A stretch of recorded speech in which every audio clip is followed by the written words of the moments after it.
Avant d'aller faire l'ascension de l'Everest, il y a une expérience très solide. Femme, sans expérience, mais c'est très compliqué, c'est très dangereux. L'escalade, j'avais 13 ans. Donc l'escalade sur des rochers de différentes hauteurs, 30 mètres, 10 mètres. Ou à l'âge de 16 ans, dites l'alpinisme, en France.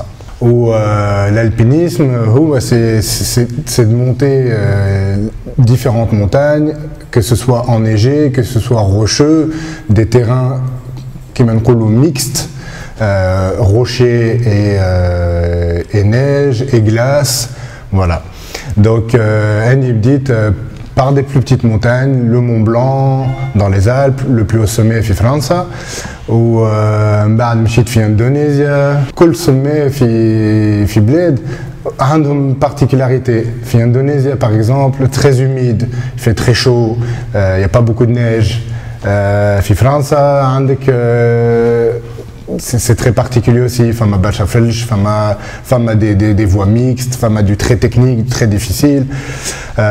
مشيت في أرجنتين طلعت القمة نتاع l'Amérique du Sud اسمها la Concagua, 6962 mètres. Donc voilà, tout ça c'était un processus de préparation, d'apprentissage, des stages de perfectionnement en alpinisme pour pouvoir faire du sauvetage, des formations de correspondant médical pour pouvoir, en plus du sauvetage, pour pouvoir faire des gestes médicaux, pour pouvoir aider d'autres alpinistes, ou pour pouvoir me sauver moi-même en cas de problème, ça peut arriver. Voilà le parcours que j'ai entrepris dans le domaine. Le monde de la montagne, c'est un monde très solitaire, mais tu as des très belles rencontres sur différents sommets. J'ai fait des rencontres magnifiques avec d'autres alpinistes de toutes nationalités en Amérique du Sud, sur l'Everest, sur ces deux tentatives. Donc même si c'est très solitaire, on fait des très belles rencontres. J'ai fait le choix de faire l'ascension côté népalais pour l'Everest. C'est ce qu'on appelle la voie sud. Le Népal, c'est la voie historique. La première ascension qui a été faite par Edmund Hillary et Tenzing Norgay Sherpa, depuis Katmandou. Donc, خذيت الطيارة مشيت حتى الكاتماندو كي وصلت في كاتماندو حضرت l'expédition, la fin de l'expédition. قبل مسافر j'ai préparé le plus gros qui وصلت في كاتماندو مشيت خاطر فما une partie administrative, لازم des permis pour faire des ascensions. Ça c'est quelque chose qu'on ne sait pas trop. Chaque pays impose un permis pour faire une ascension. Par exemple, pour l'Everest, le permis il coûte $12 000.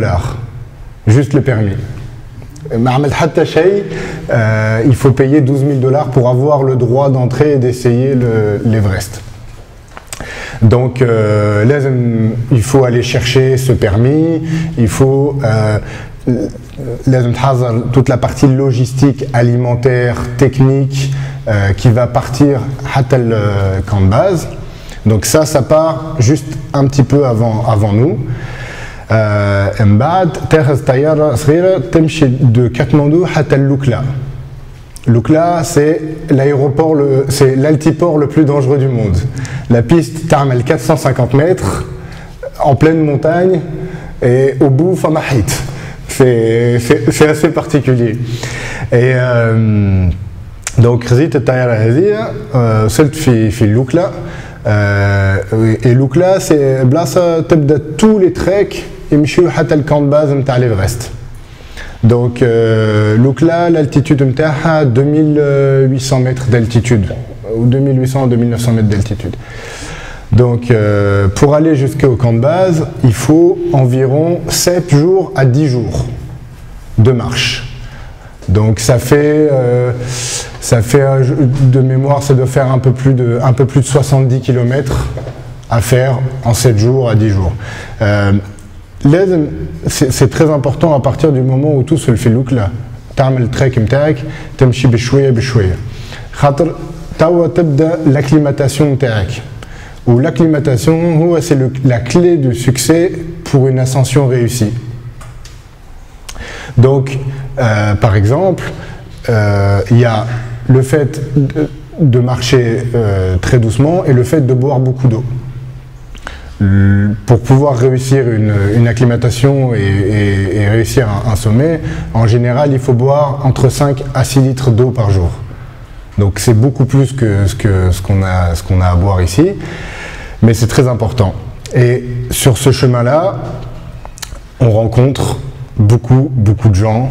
C'est un chemin, il est très emprunté par beaucoup de gens, par des Tunisiens, par des Marocains, par beaucoup de nationalités. J'ai eu l'occasion de rencontrer de multiples nationalités pendant cette route.